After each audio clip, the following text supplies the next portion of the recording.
We use a dredge, you can see behind me, to mine aggregate, sand, gravel, stones, to make concrete or different types of spec material, whether it be a plaster sand or masonry sand for construction.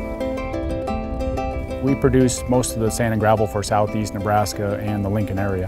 There's so much abundance of fine sand, so we end up wasting it back onto the property near the lake, and this is where the terns and plovers nest. It really mimics the Platte River.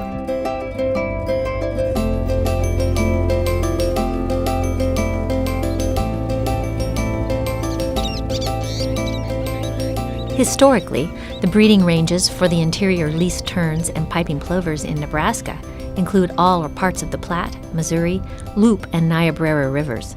Today, these species increasingly nest on sand spoil piles at commercial sand and gravel operations along the Platte. If you're a least tern or a piping plover looking for a place to nest and you're not finding a sandbar in the river over there, but if you just fly over the trees and there's this waste sand pile and a sand and gravel mine right there, well, what a deal. Why not? It raises the questions. Are the birds doing well here? Is this habitat good enough? Are they being productive?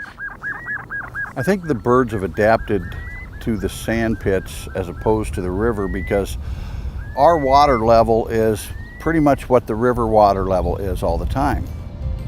Every year the number has increased. A lot of times the birds that are born here come back here, and this bird produced this bird, and then this bird produced all these birds, and pretty soon you're no longer looking at a threatened or endangered species. I didn't think we'd be creating habitat for birds. Our main goal is to produce sand and gravel for our ready mix operations, and the birds just kind of came along, and we had to deal with them nesting and having their little ones around, and it's been okay. It's been a good experience.